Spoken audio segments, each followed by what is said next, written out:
உந்தன் நினைவேனில் தனிமையும் இனிமையும் மீண்டும் வராதே பாபா. அள்ளி அள்ளி அன்பை தெளித்தேன், அந்த வான்மலை தாண்டி போவேன்.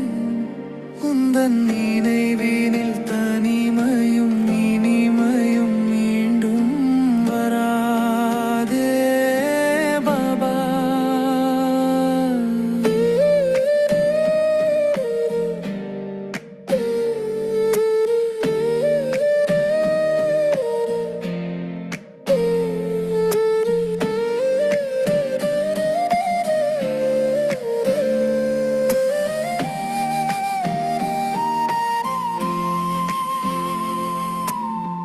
உறவெல்லாம் நீதான் பாபா, என் உலகமும் நீதான் பாபா. நினைவை விட்டு நீங்கி செல்லாதே. உறவெல்லாம் நீதான் பாபா, என் உலகமும் நீதான் பாபா. நினைவை விட்டு நீங்கி செல்லாதே. அள்ளி அள்ளி அன்பை தெளித்தேன், அந்த வான்மலை தாண்டி போவேன்.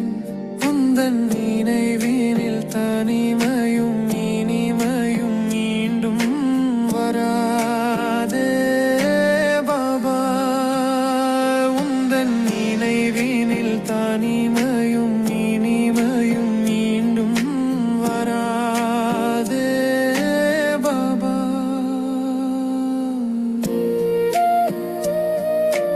இந்த நிமிடங்கள் மீண்டும் வராதே பாபா. இந்த நிமிடங்கள் மீண்டும் வராதே.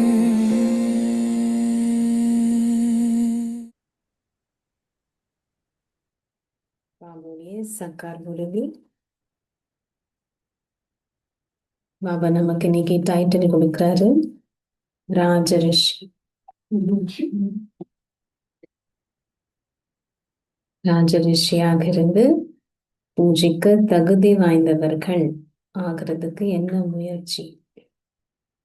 இன்னைக்கு பாபா அது சொல்ற 29 நவம்பர் சாராம்சம். இனிய குழந்தைகளே, நீங்களே உண்மையான ராஜரிஷிகள். நீங்களே உண்மையான ராஜரிஷிகள். உங்கள் கடமை, ராஜரிஷியோட கடமை தபஸ்யா செய்வதாகும். ரிஷின்னு சொன்னாலே தபஸ்யா. தபஸ்யா செய்வதன் மூலமே குழந்தைகள் பூஜிக்க தகுதி வாய்ந்தவர்கள் ஆகுகின்றனர். தபஸ்யா செய்வதன் மூலமே குழந்தைகள் பூஜிக்க தகுதி வாய்ந்தவர்கள் ஆகுகின்றனர். கேள்வி: எம் முயற்சி உங்களை காலமெல்லாம் பூஜிக்க தகுதி வாய்ந்தவர்கள் ஆக்குகின்றது. எம் முயற்சி உங்களை காலமெல்லாம் பூஜிக்க தகுதி வாய்ந்தவர்கள் ஆக்குகின்றது. பதில்: நீங்கள் ஆத்மாக்களின் ஒளியை ஏற்றி தமோ பிரதான் ஆத்மாக்களை சத்தோ பிரதானானவர்கள் ஆக்குவதற்கு முயற்சி செய்யும் போதே காலமெல்லாம் பூஜிக்க தகுதி வாய்ந்தவர்கள் ஆகுவீர்கள்.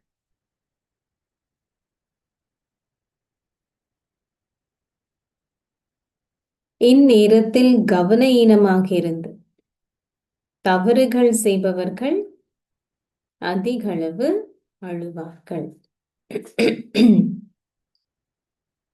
நீங்கள் சித்தி அடைவதற்கு முயற்சி செய்யாது விட்டால் தர்மராஜிடமிருந்து தண்டனையை அனுபவம் செய்வதுடன் பூஜிக்கப்படவும் மாட்டீர்கள். தூய்மைதான் பிரதானம் இல்லையா? அதுல சித்தி அடைவதற்கு முயற்சி செய்யும். தண்டனை அனுபவம் செய்ய நேரிடுபவர்களால் தலை நிமிர்ந்து பார்க்க முடியாதிருக்கும். அந்த ஃபீலிங் இருக்கும் தானே. நம்ம முயற்சி செய்யல. பாபா சொல்றது இப்போ முயற்சி செய்யுங்க. ஓம் சாந்தி. ஆன்மீக தந்தை ஆன்மீக குழந்தைகளாகி உங்களுக்கு விளங்கப்படுத்துகின்றார். எல்லாவற்றுக்கும் முதலில் அவர் குழந்தைகளாகி உங்களுக்கு உங்களை ஆத்மாக்கள் என கருதுமாறு கூறுகின்றார். முதலில் ஆத்மாவும் பின்னர் ஷரீரமும் உள்ளன. கண்காட்சிகளிலும் அருங்காட்சியகங்களிலும் வகுப்பிலும் எங்கும் முதலில் நீங்கள் அனைவரையும் எச்சரிக்க வேண்டும். பாபா சொல்றது, உங்களை ஓர் ஆத்மாவாக கருதி தந்தையை நினைவு செய்யுங்கள். குழந்தைகளாகிய நீங்கள் இங்கு அமர்ந்திருக்கும் போது நீங்கள் அனைவருமே ஆத்ம உணர்வில் அமர்ந்திருக்கின்றீர்கள் என்று இல்லை. இங்கு அமர்ந்திருக்கும் போதும் உங்கள் எண்ணங்கள் சகல திசைகளிலும் அலைபாய்கின்றன. சத்சங்கங்களில் சாது வரும் வரை அவர்கள் என்ன செய்கின்றனர்? அவர்கள் நிச்சயமாக ஏதோ ஒரு எண்ணத்துடன் அமர்ந்திருப்பார்கள். பின்னர் சாது வந்ததும் அவர் கூறுகின்ற கதையை செவிமடுக்க ஆரம்பிக்கின்றார். தந்தை விளங்கப்படுத்தியுள்ளார், பக்தி மார்க்கத்தில் சில விடயங்கள் கூறப்படும் போது மக்கள் அதனை செவிமடுக்கின்றனர். அவை அனைத்தும் செயற்கையானவை, அவற்றில் எதுவுமே இல்லை என தந்தை விளங்கப்படுத்தியுள்ளார். ஞானம் கிடையாது. அவர்கள் கொண்டாடுகின்ற தீபாவளியும் செயற்கையானதே. நேத்து முந்தா நேத்து சொன்னாங்க இல்லையா பாபா, உண்மையான தீபாவளி அது.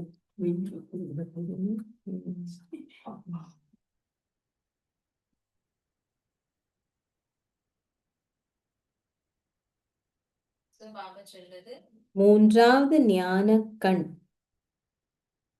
திறந்திருக்கும் பொழுதே ஒவ்வொரு வீட்டிலும் ஒளி இருக்க முடியும் என தந்தை உங்களுக்கு கூறியுள்ளார். இப்பொழுது ஒவ்வொரு வீட்டிலும் இருள் சூழ்ந்துள்ளது. அந்த ஒளி அனைத்தும் வெளிப்படையானது. எவ்வளவுதான் அந்த ஒளிகள் ஏற்றினாலும் ஆத்ம ஒளிதான் முக்கியமானது. நீங்கள் உங்கள் ஒளியை ஏற்றுவதற்காக முழுமையான மௌனத்தில் அமர்ந்திருக்கின்றீர்கள். உங்களை உங்கள் ஆதி தர்மத்தில் ஸ்திரப்படுத்துவதன் மூலம் உங்கள் பாவங்கள் அழிக்கப்படும் என்பதை குழந்தைகளாகி நீங்கள் அறிவீர்கள். இந்த நினைவு யாத்திரை மூலமே உங்கள் பல பிறவிகளின் பாவங்கள் அழிக்கப்படும்.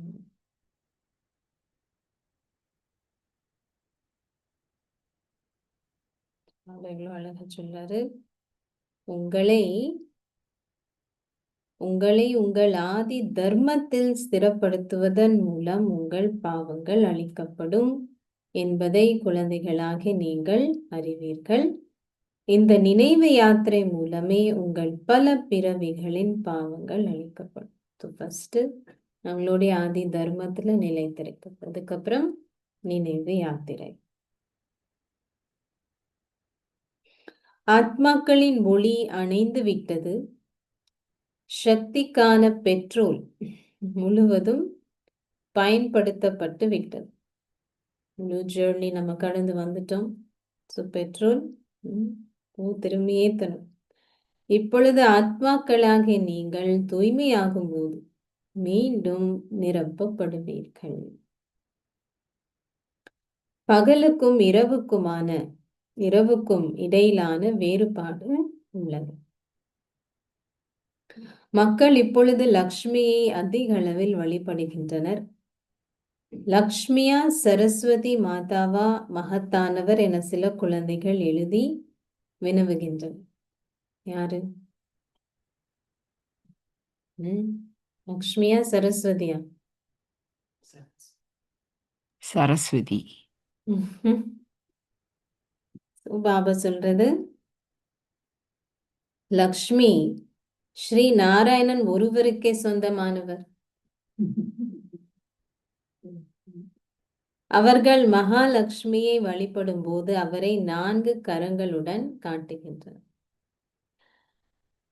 அவ்வுருவம் அவர்கள் இருவரையுமே குறிக்கின்றது. எப்படி விஷ்ணுக்கு 4 கரங்கள், அதே போல மகாலட்சுமிக்கும் 4 கரங்கள், அதுவும் லக்ஷ்மி நாராயணன். அது உண்மையில் லக்ஷ்மி நாராயணனின் வழிபாடு என்றே அழைக்கப்பட வேண்டும். அவர்கள் இருவரும் ஒருமித்து இருப்பதால் அவர்கள் 4 கரங்களுடைய உருவத்தை காட்டிய போதிலும் மனிதர்கள் எதையும் புரிந்து கொள்வதில்லை. விஷ்ணுவும் லக்ஷ்மி நாராயணன் சொல்றதில்ல, மகாலட்சுமியும் லக்ஷ்மி நாராயணன் சொல்றதில்ல. பாபா தான் நமக்கு விளங்கப்படுது. எல்லையற்ற தந்தை கூறுகின்றார், அனைவரும் விவேகமற்றவர்கள் ஆகிவிட்டனர்.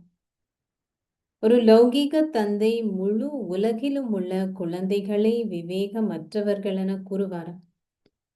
யாருமே அப்படி சொல்ல முடியாது. பாபா தான் சொல்றது. உலக தந்தை யார் என்பதை குழந்தைகளாகி நீங்கள் இப்பொழுது அறிவீர்கள். அவரே கூறுகின்றார், நானே ஆத்மாக்கள் அனைவரினதும் தந்தையாவேன். நீங்கள் அனைவரும் எனது குழந்தைகள். இப்படி யார் சொல்ல முடியும்? உலகத்துல இருக்கிற அனைத்து ஆத்மாக்களினும் தந்தை. அனைவரும் கடவுள் என அந்த சாதுக்கள் கூறுகின்றனர். எல்லையற்ற தந்தை எல்லையற்ற ஞானத்தை ஆத்மாக்களாகிய உங்களுக்கு விளங்கப்படுத்துகின்றார் என்பதை நீங்கள் புரிந்து கொள்கின்றீர்கள். மனிதர்கள் ஷரீர உணர்வுடையவர்கள் ஆகிவிட்டனர். அவர்கள் கூறுகின்றார்கள், தாங்கள் இன்னார். அவர்கள் ஷரீரங்களின் பெயர்களின் அடிப்படையிலேயே தொடர்ந்தும் ஒருவரோடு ஒருவர் தொடர்பு கொள்கின்றனர். இல்லையா? ஆத்மான்றதுலே பரமாத்மாவாகிய சிவ பாபா அஷரதியான். ஆத்மாவின் பெயர் சிவன். சிவபாபாவிற்கு மாத்திரமே ஆத்மாவிற்கு பெயர் கொடுக்கப்பட்டுள்ளது. அவரே பரமாத்மாவாகிய கடவுள். அவரது பெயர் சிவன் ஆகும். ஏனைய ஆத்மாக்கள் அனைவருக்கும் அவர்களது ஷரீரங்களுக்கே பெயர்கள் கொடுக்கப்பட்டுள்ளது. அதனால்தான் சதா சிவன். ஏன்னா அந்த பேர் எப்பவுமே நமக்கு எல்லாம் மாறிட்டே இருக்குன்னா, உடலுக்கு பேரு கூட என்னது தற்காலிகமான இல்லையா? உடல் போயிடுச்சுன்னா அது கூடவே பேரும் போயிடும். ட்ரெஸ்ஸுக்கு தான் பெயர். நாங்க பாபாவுக்கு ஆத்மாவுக்கு பெயர். அத சதாசிவன் சொல்லுவோம். அவரது பெயர் சிவன் ஆகும். ஏனைய ஆத்மாக்கள் அனைவருக்கும் அவர்களது ஷரீரங்களுக்கே பெயர்கள் கொடுக்கப்பட்டுள்ளன. சிவ பாபா இங்கு வசிப்பதில்லை. அவர் பரந்தாமத்தில் இருந்தே இங்கு வருகின்றார். சிவனின் அவதாரம் உள்ளது. ஆத்மாக்கள் அனைவரும் தங்கள் பாகங்களை நடிப்பதற்காக இங்கு வருகின்றார்கள் என தந்தை இப்பொழுது உங்களுக்கு விளங்கப்படுத்தியுள்ளார். தந்தைக்கும் ஒரு பாகம் உள்ளது. தந்தை இங்கு மகத்துவம் மிக்க பணி ஒன்றை மேற்கொள்கின்றார். அவரது அவதாரத்தில் அவர்கள் நம்பிக்கை கொண்டிருப்பதால் அவருக்கென ஒரு விடுமுறை தினத்தை கொண்டாடவும் அவரின் முத்திரையை வெளியிடவும் அவர்கள் கடமைப்பட்டிருக்கின்றனர். சிவராத்திரிக்கு ஹாலிடே கொடுக்கணும் பாபா அடிக்கடி சொல்றது. தந்தை அனைவருக்கும் சத்கதி அருள்பவர் என்பதால் சகல நாடுகளில் இதனைட்டு விடுமுறை கொடுக்கப்பட வேண்டும். அவரது பிறந்த தினத்தையோ அவர் பிரிந்து செல்லும் தினத்தையோ எவராலும் அறிந்து கொள்ள முடியாது. ஏனெனில் அவர் தனித்துவமானவர். பிறந்த தினம் அப்படின்னா பாபா எப்போ பிரவேசிக்கின்றார் அது யாருக்கு தெரியும் அந்த நாள்? இல்ல பாபா எப்போ போனது? ஓகே, அது போல பாபா சொல்றது ஏனெனில் அவர் தனித்துவமானவர். இதனாலேயே அவர்கள் சிவராத்திரி பற்றி சாதாரணமாக பேசுகின்றனர். அரை சக்கரத்திற்கு எல்லையற்ற பகலும் மற்ற அரை சக்கரத்திற்கு எல்லையற்ற இரவும் உள்ளது என்பதை குழந்தைகளாக நீங்கள் அறிவீர்கள். இரவு முடிவடையும் போது பகல் ஆரம்பிக்கின்றது. தந்தை இரண்டிற்கும் இடையில் வருகின்றார். பாபா இவ்வளவு அழகா தன்னுடைய அறிமுகம், பெயர் என்ன, இடம் என்ன, வரும் காலம் என்ன, பணி என்ன, எல்லாம் பாபா சொல்றது.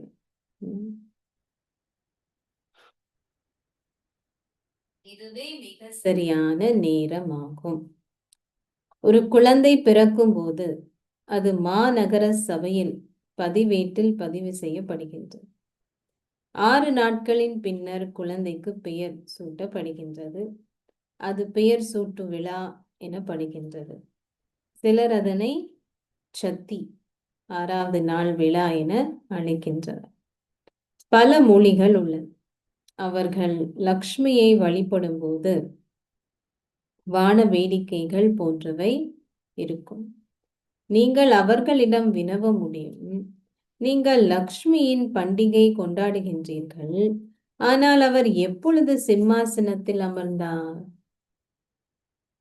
அவர் சிம்மாசனத்தில் அமர்த்தப்பட்டு முடிசூடும் விழாவை அவர்கள் கொண்டாடுகின்றனர்.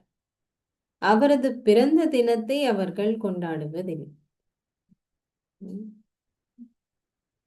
அவர்கள் வேறு எதனையும் அவரிடம் வேண்டுவதில்லை.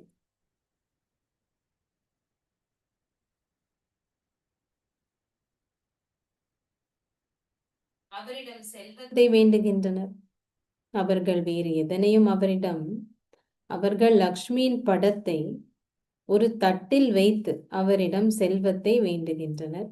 அவர்கள் வேறு எதனையும் அவரிடம் வேண்டுவதில்லை. ஆலயங்களில் அவர்கள் எதையும் வேண்டுவார்கள், ஆனால் தீபாவளி அன்று அவர்கள் செல்வத்தை மாத்திரமே வேண்டுகின்றனர். லக்ஷ்மி பூஜா செய்யறது அதுக்குதான், செல்வத்துக்காக. எவ்வாறாயினும் அவர் செல்வத்தை கொடுப்பதில்லை, ஆனால் அது அவர்களின் நம்பிக்கை. ஒருவர் உண்மையான நம்பிக்கையுடன் வழிபடும் போது அவர் ஒரு குறுகிய காலத்திற்கு செல்வத்தை பெறுவது சாத்தியமாகும். அந்த நம்பிக்கையுடைய பலன் இது குறுகிய காலத்து, அது தற்காலிக சந்தோஷம் ஆகும். எங்கோ ஓர் இடத்தில் நிரந்தர சந்தோஷம் இருக்க வேண்டும். எப்பவுமே தற்காலிக சந்தோஷமே மட்டும்தான் இருக்குமா? பாபா சொல்றது எப்பாவது நிரந்தர சந்தோஷம் இருக்கணும் தானே. அவர்களுக்கு ஸ்வர்க்கத்தை பற்றி எதுவுமே தெரியாது. ஸ்வர்க்கத்துடன் எதையும் ஒப்பிட முடியாது. அரை சக்கரத்திற்கு இந்த ஞானமும் அரை சக்கரத்திற்கு பக்தியும் இருப்பதை நீங்கள் அறிவீர்கள். பின்னர் விருப்பின்மை உள்ளது. ஞானம், பக்தி, இப்போ சங்கமயுகத்துல வைராக்கியம், விருப்பின்மை.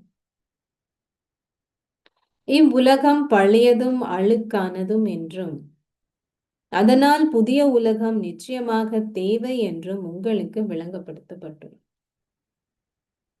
வைகுண்டம் புதிய உலகம் எனப்படுகின்றது. அது ஸ்வர்க்கம், அதாவது வைகுண்டம் என்று அழைக்கப்படுகின்றது. இந்நாடகத்தில் உள்ள நடிகர்கள் அழியாதவர்கள்.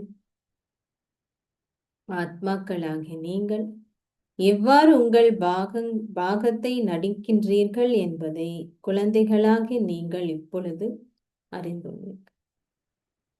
பாபா உங்களிடம் கூறியுள்ளார், நீங்கள் கண்காட்சி ஒன்றில் மக்களுக்கு விளங்கப்படுத்தும் போதெல்லாம் எல்லாவற்றுக்கும் முதலில் அவர்களிடம் உங்கள் இலக்கும் குறிக்கோளும் ஆகிய இதனை காண்பித்து எவ்வாறு நீங்கள் ஒரு வினாடியில் ஜீவன் முக்தியை பெற முடியும் என்பதை விளங்கப்படுத்தும். அனைவரும் நிச்சயமாக பிறப்பு இறப்பு சக்கரத்தினுள் வர வேண்டும். நீங்கள் ஏணி படத்தை பயன்படுத்தி மிக நன்றாக விளங்கப்படுத்த முடியும். பக்தி ராவண ராஜ்யத்திலேயே ஆரம்பமாகுகின்றது. சத்தியுகத்தில் பக்தியின் பெயரோ சுவடோ இல்லை. இந்த ஞானமும் பக்தியும் வெவ்வேறானவை. நீங்கள் இப்பொழுது பழைய உலகில் விருப்பின்மையை கொண்டுள்ளீர்கள். இப்பழைய உலகம் இப்பொழுது முடிவடைய போகின்றது என்பதை நீங்கள் அறிவீர்கள். ஒரு தந்தை தனது குழந்தைகளுக்கு எப்பொழுதும் சந்தோஷத்தையே கொடுப்பார். அடுத்தது பாபா சொல்றது, ஒரு தந்தை தனது குழந்தைகளுக்காக அதிக பிரயத்னம் செய்கின்றார். அவர் ஒரு புதல்வனை பெறுவதற்காக குருமாரிடமும் சாதுக்களிடமும் செல்கின்றார். ஏனெனில் தனக்கு ஒரு புதல்வன் இருந்தால் தனது சொத்துக்கள் அனைத்தையும் அவனுக்கு கொடுக்க முடியும் என அவர் நம்புகின்றார். எனக்கு ஒரு புதல்வன் இருந்தால் அவனை எனது வாரிசாக்க முடியும். ஒரு தந்தை ஒருபோதும் தனது குழந்தைகளுக்கு துன்பம் விளைவிப்பதில்லை. கடவுளுக்கு என்ன சொல்லிட்டாங்க? துன்பத்தையும் கொடுப்பவர், சந்தோஷத்தையும் கொடுப்பவர். பாபா அதை விளங்கப்படுத்துறார். அது அசாத்தியம்.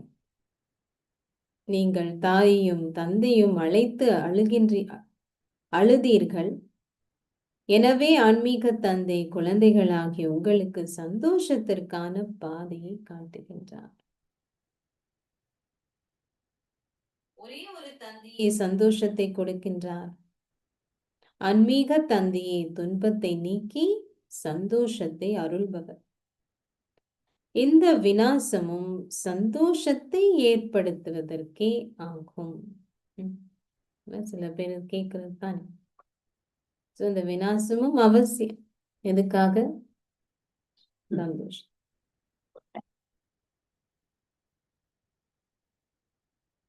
வேறு எவ்வாறு நீங்கள் முக்தியையோ ஜீவன் முக்தியோ பெறுவீர்கள்? எவ்வாறாயினும் எவரும் இதனை புரிந்து கொள்வதில்லை. ஏழைகளும் பலவீனமானவர்களுமே இங்கு வருகின்றார்கள்.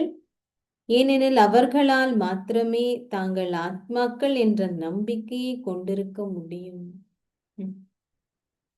இல்லைன்னா பற்று இருக்கும் இல்லையா? நிறைய அது இருக்கு இது இருக்குன்னு சொன்னா ஆத்ம உணர்வுக்கு வர்றதுக்கும் அது ஒரு வழின்னு சொல்ல பாபா. ஏனெனில் அவர்களால் மாத்திரமே தாங்கள் ஆத்மாக்கள் என்ற நம்பிக்கையை கொண்டிருக்க முடியும். எவ்வாறாயினும் செல்வந்தர்களான முக்கியஸ்தர்களின் ஷரீர உணர்வு மிகவும் உறுதியாக உள்ளது. கேட்கவே வேண்டாம். பாபா மீண்டும் மீண்டும் உங்களிடம் கூறுகின்றார். அவர் சொல்றது, நீங்கள் ராஜ ரிஷிகள். இன்னைக்கு நமக்கு பாபா டைட்டில் கொடுக்க, ராஜ ரிஷிகள். ரிஷிகள் எப்பொழுதும் தபஸ்யா செய்வார்கள். அவர்கள் பிரம்மத்தை நினைவு செய்கின்றனர். அவர்கள் ஒளி தத்துவத்தை நினைவு செய்கின்றனர். சிலர் காளி போன்றவர்களை கூட நினைவு செய்கின்றனர். சில சாதுமார்கள் அந்த காட்டுல வாழ்றவங்க எல்லாம் காளி வந்து செய்யறது. பாபா சொல்றது, பல சந்நியாசிகள் காளியை வழிபடுகின்றனர். அவர்கள் காளி மாதாவை அழைக்கின்றனர். தந்தை கூறுகின்றார், இந்நேரத்தில் அனைவரும் விகாரமானவர்களாக உள்ளனர். காம சிதையில் அமர்ந்ததால் அவர்கள் அவலக்ஷ்ணமானவர்கள் ஆகிவிட்டனர். ஆக்சுவலி இது ரைம் ஆகும். பாபா காளின்னு சொல்றது இது காளின்னு அங்க சொல்றது. பட் ஆல்சோ இங்க அழகு அழகானது, அவலக்ஷ்ணமானது. அவலக்ஷ்ணமானது கூட அது கருப்பா இருக்கும்ல. காளின்னு சொல்றது கருப்புக்கு கூட சொல்லுவாங்க. அல்ல பாபா அப்படி சொல்லுவாங்க. தாய், தந்தை, குழந்தைகள் அனைவரும் அவலக்ஷ்ணமானவர்களாக உள்ளனர்.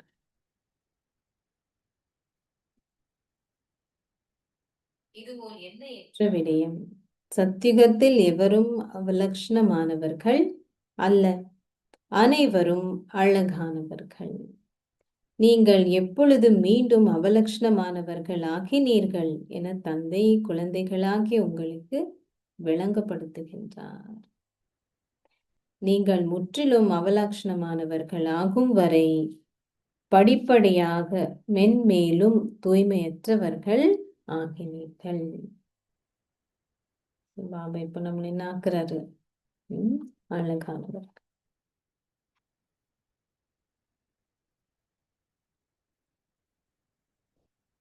பாபா சொல்ற தந்தை கூறுகின்றார், ராவணன் உங்களை காம சிதையில் அமர செய்து உங்களை முற்றிலும் அவலக்ஷ்ணமானவர்கள் ஆக்கிவிட்டான். இப்பொழுது நான் உங்களை மீண்டும் ஒரு தடவை இந்த ஞான சிதையில் அமர செய்கின்றேன். காளி அப்படின்றது பாபா அது எப்படி சொல்ற, காலா அப்படின்னு சொன்னா கருப்பு நிறம் ஹிந்தில. காளியை வழிபடுறாங்க. ஆனா நம்ம எல்லாரும் எப்படி ஆயிட்டோம்? காமச்சிதையில உட்கார்ந்து அவலட்சணமானவர்கள் அப்படி கருப்பாயிட்டோம் சொல்றாருப்பா. இப்பொழுது நான் உங்களை மீண்டும் ஒரு தடவை இந்த ஞான சிதையில் அமர செய்கின்றேன். ஆத்மாவை தூய்மையாக்கப்பட வேண்டும். தூய்மையாக்குபவரான தந்தை இப்பொழுது வந்து எவ்வாறு தூய்மையாகுவது என உங்களுக்கு காண்பிக்கின்றார். தூய்மையாகுவது எவ்வாறு என நீரினால் எவ்வாறு உங்களுக்கு காட்ட முடியும்? கங்கை நீருன்னு சொல்லுவாங்க இல்லையா, தூய்மையாக்குபவர். தூய்மையாகுவதற்கு நீரால் எப்படி உங்களுக்கு சொல்ல முடியும்? அந்த மில்லியன்களில் ஒரு கைப்பிடி அளவினரே இதை புரிந்து கொண்டு உயர்ந்தோர் அந்தஸ்தை கூறுவார்கள். நீங்கள் இப்பொழுது 21 பிறவிகளுக்கான உங்கள் ஆஸ்தியை கூறுவதற்காக தந்தையிடம் வந்துள்ளீர்கள். நீங்கள் மேலும் முன்னேறி செல்லும் போது பல காட்சிகளை பெறுவீர்கள். உங்கள் கல்வி பற்றி அனைத்தையும் நீங்கள் அறிந்து கொள்வீர்கள். எல்லாம் பாபா சொல்லிட்டார்ல, ஏதாவது பாக்கி இருக்கா? முரளிகளும் பாபா எவ்வளவு சொல்லிட்டது நமக்கு. தற்போது கவனஈனமாக உள்ளவர்கள் பின்னர் பெரும் அளவில் அழுவார்கள். அதிகளவு தண்டனை அனுபவம் செய்யப்படுவதுடன் உங்கள் அந்தஸ்தும் அளிக்கப்படும். அப்பொழுது உங்களால் தலை நிமிர்ந்து பார்க்க முடியாதிருக்கும். இதனாலேயே தந்தை கூறுகின்றார், பாவெவ்வளோ அன்போடு சொல்றார் நமக்கு, இனிமையிலும் இனிமையான குழந்தைகளே, முயற்சி செய்து சித்தி அடைந்தால் நீங்கள் தண்டனை அனுபவிக்க வேண்டியதில்லை. இப்போ பாபா தந்தை ஆசிரியர் குருவாக இருந்து நமக்கு சொல்றார். அப்போ தர்மராஜ் முன்னாடி போக அவசியம் இல்லை. அது போல அப்பொழுதே நீங்கள் பூஜைக்க தகுதி வாய்ந்தவர்கள் ஆகுவீர்கள். நீங்கள் தண்டனை அனுபவிக்க நேர்ந்தால் நீங்கள் பூஜிக்கப்பட முடியாது. இந்த ரகசியம் இன்னைக்கு பாபா சொல்றாரு. பூஜைக்க தகுதி வாய்ந்தவர்கள் ஆகணும்னு சொன்னால் தண்டனையிலிருந்து விடுபட்டவர்களாக இருக்கணும். குழந்தைகளாக நீங்கள் பெருமளவு முயற்சி செய்ய வேண்டும். நீங்கள் ஆத்மாக்களின் ஒளியை ஏற்ற வேண்டும். தற்போது ஆத்மாக்கள் தமோ பிரதான் ஆகிவிட்டார்கள். எனவே அவர்கள் சதோ பிரதான் ஆக்கப்பட வேண்டும். ஒரு ஆத்மா ஒரு புள்ளி ஆவார். அது ஒரு நட்சத்திரம் போன்றது. நீங்கள் ஆத்மாவிற்கு வேறு எப்பெயரும் கொடுக்க முடியாது. சிலர் இதனை காட்சியில் கண்டுள்ளதாக பாபா குழந்தைகளாகி உங்களுக்கு விளங்கப்படுத்தியுள்ளார். சுவாமி விவேகானந்தரினதும் ராமகிருஷ்ணர் பரமஹம்சரினதும் உதாரணம் உள்ளது.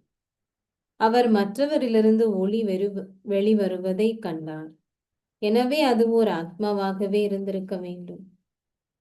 அது அவரினுள் இரண்டர கலந்து விட்டதாக அவர் நினைத்தார். பாபா என்ன சொல்லுவார்?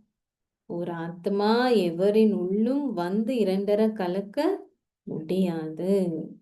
ஒரு ஆத்மா சென்று இன்னொரு சரீரத்தை எடுக்கின்றார். பாபா கிளியரா நமக்கு சொல்றது இல்லையா?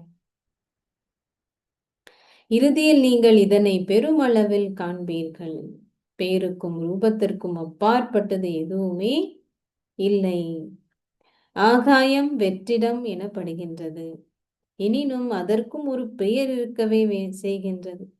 ஸ்தாபனையானது ஒவ்வொரு சக்கரத்திலும் இடம்பெறுகின்றது என்றும் அது நிச்சயமாக இப்போதும் இடம்பெறும் என்றும் குழந்தைகளாக நீங்கள் புரிந்து கொள்கின்றீர்கள். பிராமணர்களாகிய நாங்கள் தொடர்ந்தும் வரிசைக்கரமாக முயற்சி செய்கின்றோம். எல்லாத்தையுமே வரிசைக்கரம் கல்வி இது இல்லையா? கடந்து செல்கின்ற ஒவ்வொரு வினாடியும் நாடகத்துக்கு ஏற்பவே எனப்படுகின்றது. முழு உலகினதும் சக்கரம் தொடர்ந்தும் சுழல்கின்றது. இச்சக்கரம் 5000 வருடங்களை கொண்டது. அது தொடர்ந்தும் ஒரு பேனை போன்று ஊந்து செல்கின்றது. டிக் டிக் டிக் பாபா சொன்னது ஒரு வினாடிக்கு வினாடி அது தொடர்ந்தும் நகர்ந்து செல்கின்றது. இனிமையிலும் இனிமையான குழந்தைகளாக நீங்கள் இப்பொழுது தந்தையை நினைவு செய்ய வேண்டும். இவ்வளவு தடவைகள் பாபா உள்ளில சொல்லுவாரு, மீட்டே மீட்டே பச்சே மீட்டே பச்சே பச்சே பச்சே என்று. நடக்கும் போதும் உலாவி திரியும் போதும் அனைத்தையும் செய்யும் போதும் தந்தையை நினைவு செய்யுங்கள். இதில் மாத்திரமே நன்மை உள்ளது. சில வேளைகளில் மாயை உங்களை அறைவார். நீங்கள் பிராமணர்கள். நீங்கள் ரீங்காரமிடும் வண்டுகள் செய்வது போன்று மற்றவர்களையும் உங்களை போன்று பிராமணர்கள் ஆக்க வேண்டும். அந்த ரீங்காரமிடும் வண்டு வெறும் உதாரணமே ஆகும். நீங்கள் உண்மையான பிராமணர்கள். பிராமணர்களாகிய நீங்களே தேவர்கள் ஆக வேண்டும். இதனாலே நீங்கள் அதிமேன்மையான மனிதர்கள் ஆகுவதற்கென சங்கம யுகம் உள்ளது. புருஷோத்தம சங்கம யுகம். அதிமேன்மையானவர்கள் ஆகுவதற்கான யுகம். நீங்கள் அதிமேன்மையான மனிதர்கள் ஆகுவதற்காகவே இங்கு வருகின்றீர்கள். அப்படியா? டெய்லி காலையில எதுக்கு குடுன்னு எழுந்து அடிக்கடி எதுக்கு செய்றீங்க? பாபா சொல்றார் பாருங்க எதுக்காக. எவ்வாறாயினும் நீங்கள் முதலில் நிச்சயமாக பிராமணர்கள் ஆக வேண்டும். பிராமணர்கள் இருந்தா பிராமன் சோ தேவதா. பிராமணர்கள் இருந்தால் தேவதை நாகர். பிராமணர்களின் உச்சி குடுமி உள்ளது. நீங்கள் பிராமண புரோகிதர்களுக்கு விளங்கப்படுத்த முடியும். உங்கள் பிராமண குலம் உள்ளது. எனினும் பிராமண ராஜ்யம் என்பதில்லை. குலம் இருக்கு, ராஜ்யம் இல்லை. உங்கள் குலத்தை ஸ்தாபித்தவர் யார்? உங்கள் மூத்தவர் அல்லது தலைவர் யார்? நீங்கள் அவர்களுக்கு விளங்கப்படுத்தினால் அவர்கள் மிகவும் சந்தோஷம் அடைவார். அந்த பிராமணர்கள் சமய நூல்கள் போன்றவற்றை எடுத்துரைப்பதால் மக்கள் அவர்களுக்கு அதிக அளவு மரியாதை கொடுக்கின்றனர். ஆரம்ப நாட்களில் பிராமண புரோகிதர்கள் ராக்கி கட்ட செல்வதுண்டு. இந்நாட்களில் இதை செய்வதற்கு குழந்தைகளே செல்கின்றனர். தூய்மையாக இருப்பதற்கான சத்தியத்தை செய்பவர்களுக்கே நீங்கள் ராக்கி கட்ட வேண்டும். ஏதாச்சும் ஒண்ணு கொடுங்கன்னு இருக்கு இல்லையா? விகாரங்கள் ஏதோ ஒண்ணு அது புறாக்கி காட்டலாம். நிச்சயமாக சத்தியம் ஒன்று செய்யப்பட வேண்டும். பாரதத்தை மீண்டும் தூய்மையாக்குவதற்காக நாங்கள் இச்சத்தியத்தை செய்கின்றோம். நீங்கள் தூய்மையாகி மற்றவர்களையும் தூய்மையாக்க உதவ வேண்டும். இதை கூறுவதற்கான சக்தி வேறு எவரிடமும் இல்லை. இந்த இறுதி பிறவியில் தூய்மையாகுவதால் நீங்கள் தூய உலகின் அதிபதிகளாகுவீர்கள் என்பதை நீங்கள் அறிவீர்கள். இதுவே உங்கள் தொழிலாகும். என்ன தொழில்? தூய உலகின் அதிபதிகள். வேறு எந்த மனிதர்களும் இவ்வாறு இல்லை. நீங்கள் அவர்களை இந்த சத்தியத்தை செய்ய வைக்க வேண்டும். தந்தை கூறுகின்றார், காமமே மிக பெரிய மிக கொடிய எதிரி. இதனை வெற்றி கொள்ளுங்கள். இதை வெற்றி கொள்வதால் நீங்கள் உலகை வென்றவர்கள் ஆகுவீர்கள். காம்ஜீத் ஜெகஜீத்.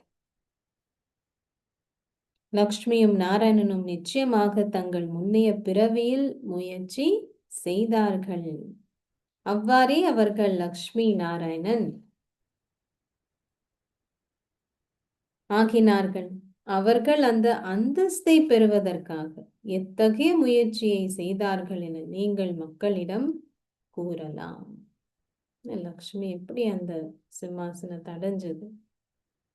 இதனைட்டு குழப்பம் அடைவதற்கென எதுவுமே இல்லை. இந்த தீபாவளி போன்றவற்றால் நீங்கள் சந்தோஷத்தை அனுபவம் செய்வதில்லை. நீங்கள் இப்பொழுது தந்தைக்குரியவர்கள். நீங்கள் அவரிடமிருந்து உங்கள் ஆஸ்தியை பெறுகின்றீர்கள் என்ற சந்தோஷத்தை கொண்டிருக்கின்றீர்கள். உண்மையான தீபாவளி நம்ம ஒவ்வொரு நொடியும் கொண்டாடுறோம் இல்லையா? பக்தி மார்க்கத்தில் மக்கள் ஏராளமாக செலவு செய்கின்றனர். அதில் அதிக அளவு இழப்பு உள்ளது. சில வேளைகளில் தீ மூலவும் செய்கின்றது. எவ்வாறாயினும் அவர்கள் எதையும் புரிந்து கொள்வதில்லை. நீங்கள் இப்பொழுது உங்கள் புதிய வீட்டிற்கு மீண்டும் ஒரு முறை செல்ல உள்ளீர்கள் என்பதை நீங்கள் அறிவீர்கள். சக்கரம் அதே போன்று மீண்டும் சுழலும். இது ஒரு எல்லையற்ற திரைப்படம் ஆகும். எந்த திரைப்படத்தை பார்க்கலாம்? அவர் சென்றது எல்லையற்ற திரைப்படம். இது ஒரு எல்லையற்ற ஸ்லேட் ஆகும். நீங்கள் இப்பொழுது எல்லையற்ற தந்தைக்கு உரியவர்கள் என்பதால் உங்களுக்குள் சந்தோஷம் பொங்கி எழ வேண்டும். பாபா சொல்றது, நாங்கள் நிச்சயமாக எங்களின் ஸ்வர்க்க ஆஸ்தியை தந்தையிடமிருந்து பெறுவோம். தந்தை கூறுகின்றார், முயற்சி செய்து நீங்கள் எதை விரும்புகின்றீர்களோ அதை எடுத்துக்கொள்ளுங்கள். நம்ம கையில தான் பெண்ணு கொடுக்கிறார் பாபா. முயற்சி செய்து என்ன எடுக்க விரும்புறீங்களோ எடுங்க. நீங்கள் நிச்சயமாக முயற்சி செய்ய வேண்டும். முயற்சி செய்வதால் மாத்திரமே நீங்கள் மேன்மையானவர்கள் ஆக முடியும். பாபா அழகா சொல்ல, இந்த வயோதிப பாபாவினால் மிக மேன்மையானவர் ஆக முடியுமானால் உங்களால் அவ்வாறு ஆக முடியாதா? பாபாக்கு எவ்வளவு வயது இருந்தது அப்போ? அவருக்கே செய்ய முடியும்னா உங்களால முடியாதான்னு பாபா கேட்கிறார். அச்சா, நல்லது. இனிமேலும் இனிமையான அன்புக்குரிய எப்போதோ தொலைந்து இப்போது கண்டுபிடிக்கப்பட்டிருக்கும் குழந்தைகளுக்கு உங்கள் தாய் தந்தையாக இருக்கும் பாப்தாதாவின் அன்பும் நினைவுகளும் காலை வந்தனங்களும். ஆன்மீக தந்தை ஆன்மீக குழந்தைகளுக்கு நமஸ்தே சொல்கின்றார். ஆன்மீக குழந்தைகள் ஆன்மீக தந்தைக்கு நமஸ்தே சொல்கின்றோம். மீட்டே மீட்டே कहते बच्चों तुम्हें माता और बाप दादा का प्यार और गुड मॉर्निंग। बाकी रूहानी बच्चों को नमस्ते। रूहानी बाप दादा को नमस्ते नमस्ते। நன்றி அப்பா. தாரணைக்கான சாராம்சம். தந்தை எப்பொழுதும் அவரது குழந்தைகளுக்கு சந்தோஷத்தை கொடுப்பது போன்று நீங்களும் சந்தோஷத்தை அருள்பவர்கள் ஆக வேண்டும். தந்தை எப்பொழுதும் அவரது குழந்தைகளுக்கு சந்தோஷத்தை கொடுப்பது போன்று நீங்களும் சந்தோஷத்தை அருள்பவர்கள் ஆக வேண்டும். முக்திக்கும் ஜீவன் முக்திக்குமான பாதையை அனைவருக்கும் காட்டுங்கள்.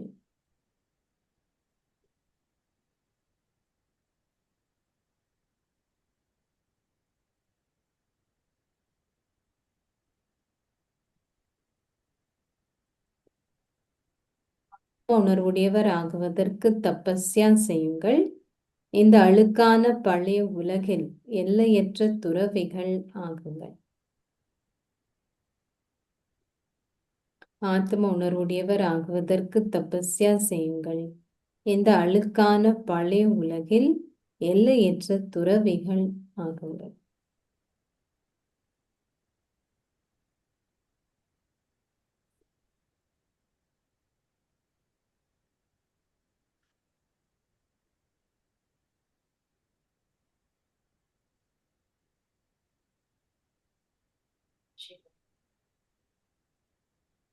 ஒவ்வொருவரது சிறப்பியல்பையும் அறிந்திருப்பதன் மூலம் ஒரே வழிகாட்டலில் ஓர் ஒற்றுமையான ஒன்று கூடலை உருவாக்குவதன் மூலம் ஒவ்வொருவரது சிறப்பியல்பையும் அறிந்திருப்பதன் மூலம் ஒரே வழிகாட்டலில் ஓர் ஒற்றுமையான ஒன்று கூடலை உருவாக்குவதன் மூலம் அனைவர் மீதும் தூய ஆக்கப்பூர்வமான எண்ணங்களை கொண்டிருந்து நம்பிக்கைக்கு உரியவராக இருப்பீர்களாக. நம்பிக்கைக்கு உரியவர்களாக இருப்பீர்களா.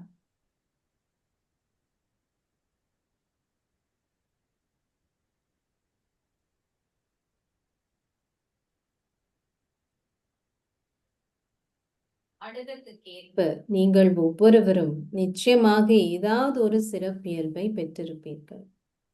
அந்த சிறப்பியல்பை பயன்படுத்துவதுடன் ஏனையவர்களின் இயல்புகளையும் பாருங்கள். நீங்களும் உங்களுடைய யூஸ் பண்ணுங்க, மற்றவங்களுடைய சிறப்பியல்புகளையும் பாருங்கள். ஒருவருக்கொருவர் நம்பிக்கைக்கு உரியவர்களாக இருங்க. அப்பொழுது அவர்கள் கூறுவதன் உள்நோக்கம் மாறும். ஒவ்வொருவரின் சிறப்பியல்பையும் பார்க்கின்ற போது உங்களில் பலர் இருந்த போதிலும் நீங்கள் அனைவரும் ஒற்றுமையாக இருப்பது தென்படுவதுடன் ஒன்று கூடல் ஒரே வழிகாட்டலில் ஒற்றுமையாக இருக்கும். ஒருவர் இன்னொருவரை பற்றி அவதூறாக ஏதாவது ஒன்றை உங்களிடம் கூறினால் என்ன செய்யணும்?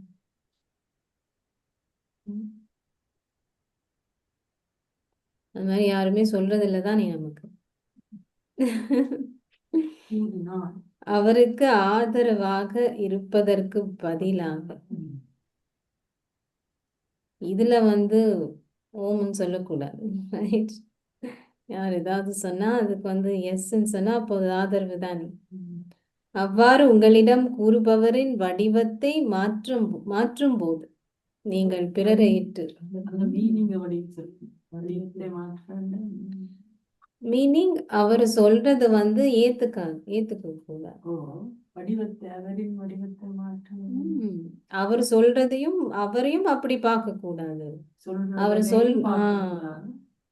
சொல்றதையும் மாத்தணும். சிறப்பியல்புன்னு சொல்றாங்க. நீங்கள் பிறரை இட்டு, அதுதான் பாபா அடுத்த சொல்ல, தூய ஆக்கப்பூர்வமான எண்ணங்களை கொண்டிருப்பவர் எனப்படுவீர். ஃபர்ஸ்ட் ஆஃப் ஆல் அதுக்கு ஆதரவு கொடுக்க கூடாது.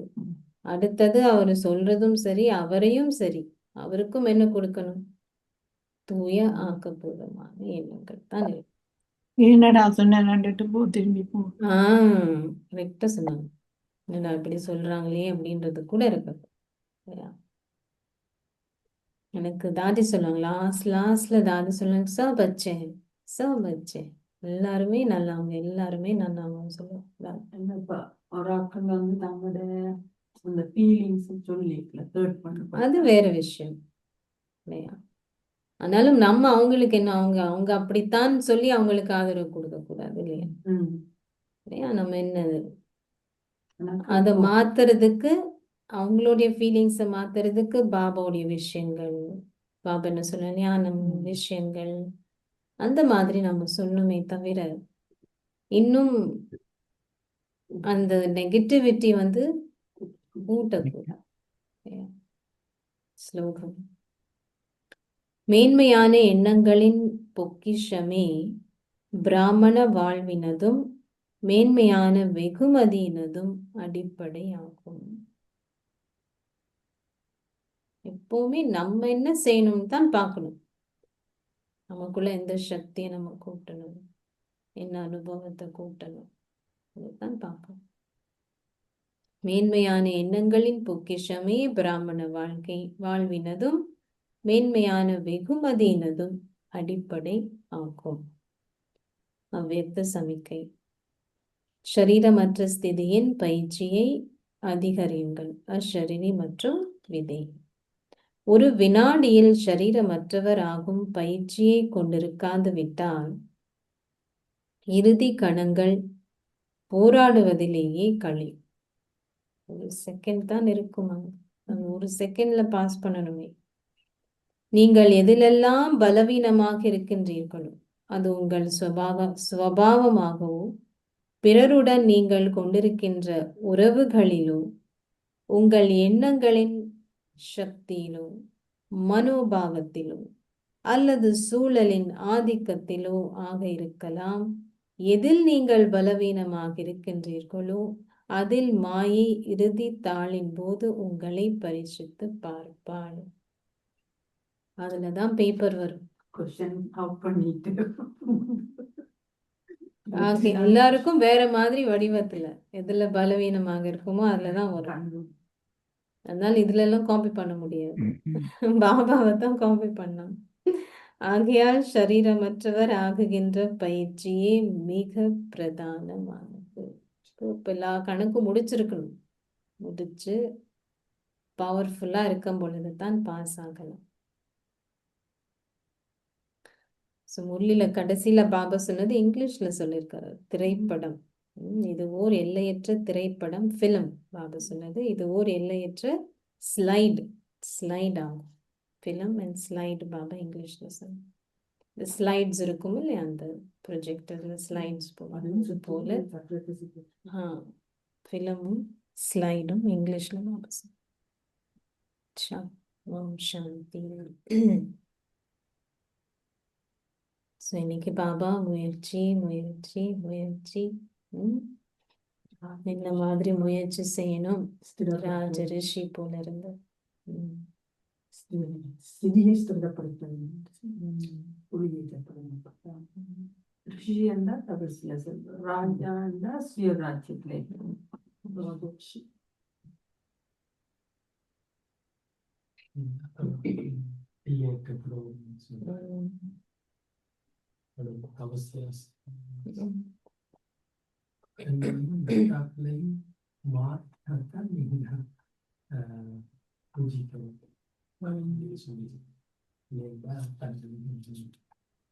தமோ பிரதான் வந்து சத்தோ பிரதான் ஆக்குறது. இனி 4 சப்ஜெக்ட் இருக்குல்ல நமக்கு: ஞானம், யோகம், தாரணை, சேவை. எல்லாத்துலயும் சித்தி எதுனால்தான் பூஜைக்க தகுதி. அப்பதான் தர்மராஜிடம் எதுவும் தண்டனை இல்லாம போலாம். இன்னைக்கு பாபா கிளியரா சொல்லியிருக்கு, தண்டனை இருந்தால் பூஜிக்கப்பட முடியாது. 4 சப்ஜெக்ட் இருக்குல்ல நமக்கு: ஞானம், யோகம், தாரணை, சித்தி எதுனால்தான் பூஜைக்க தகுதி. மூன்றாங்கன் ஒளித்தான் ஒளி நீட்டப்பட்டிருக்கும். சும்மா வெளிப்படையா ஒளி ஏற்றதுனால இந்த தீபாவளி இல்லைன்னு சொல்றாரு பாபா. அதுல இருந்து சந்தோஷம் இருக்கா, நிரந்தரமான இருக்கும். பாபா சம்டைம்ஸ் வந்து காளி பயங்கரமான ஒரு ரூபத்தை தானே காமிக்கிறது. இனி விகாரங்களை சம்ஹாரம் செய்யக்கூடிய ரூபம், கழுத்துல இதெல்லாம் அசுரர்களை சம்ஹாரம் செய்யக்கூடிய அந்த ஒரு மாதிரிதான் காமிக்கிறது. ஆனா இன்னைக்கு பாபா அந்த காளி, அந்த வார்த்தை காலா, அந்த பிளாக் அவ சொல்றது அவலட்சணமானவர்கள் சொல்லுவாங்க. டைம் பண்ற மாதிரி இன்னைக்கு சொன்னது. அந்த பாயிண்ட் வந்து முழுமையான மௌனத்துக்கு போய் ஆதி தர்மத்திலே கேட்கலாம் பாவங்களுக்கு சொல்றது. ஸோ ஃபர்ஸ்ட் ஸ்டெப் அதுதானே, ஆதி தர்மத்தில் இருக்கிறது. அதுக்கப்புறம் பாபாவுடைய வினைத யாத்திரை தான் பாவங்கள் அழியும். ஸோ முயற்சி செய்யாம நீங்க மேன்மையானவர்கள் ஆக முடியாது. ஆனா முயற்சி செஞ்சு எவ்வளவு வேணாலும் நீங்க எடுக்கலாம் இன்னைக்கு பாபா சொல்லியிருக்காரு. ஸோ நம்ம கையில தான் இருக்கு. எவ்வளோக்கு எவ்வளோ நம்ம முயற்சி செய்யறோமோ அவ்வளோக்கு அவ்வளோ நம்ம பாபா கிட்ட இருந்து எடுக்கலாம். ஸோ டோட்டலி நம்ம கையில தான். ஸோ முயற்சி செய்யணும். தூய்மையாகிறதுக்கு கூட நமக்கு தானே தெரியும் நம்மளுடைய ஜேர்னி எப்படி இருக்குன்னு சொல்லி. எந்த அளவுக்கு நம்ம சத்தோ பிரதான ஆகிறதுக்கு எந்த அளவுக்கு நம்ம செய்யணும் முயற்சி. ஸோ அந்த அளவுக்கு நம்ம செய்யணும். பாபாக்கு தெரிஞ்சது எப்போவே. ஸோ பாபா 2 மணிக்கு எழுந்து செய்வாரு. அம்மாவும் அது போல செஞ்சது தானே. எக்ஸ்ட்ரா எஃபர்ட் போட்டிருக்காங்க. सफल कर लो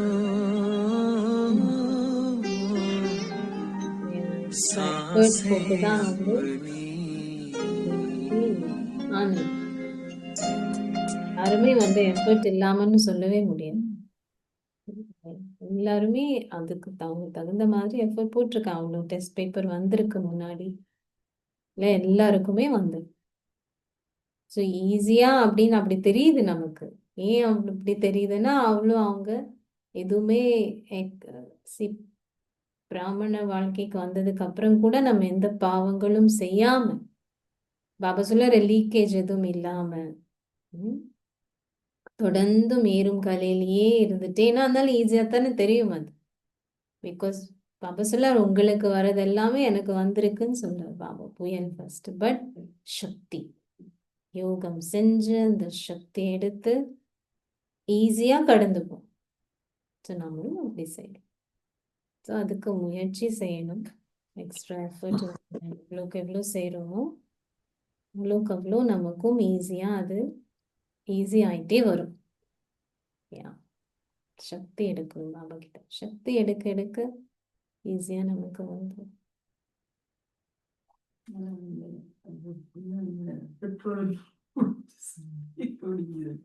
பெட்ரோல் இப்போ நிரப்பப்படுது. ஓகே, ஸோ இன்னைக்கு குளோபல் பற்றியும் இருக்கு 9 to 11. சாந்தி இந்த விஷயம் பாபா நினைவு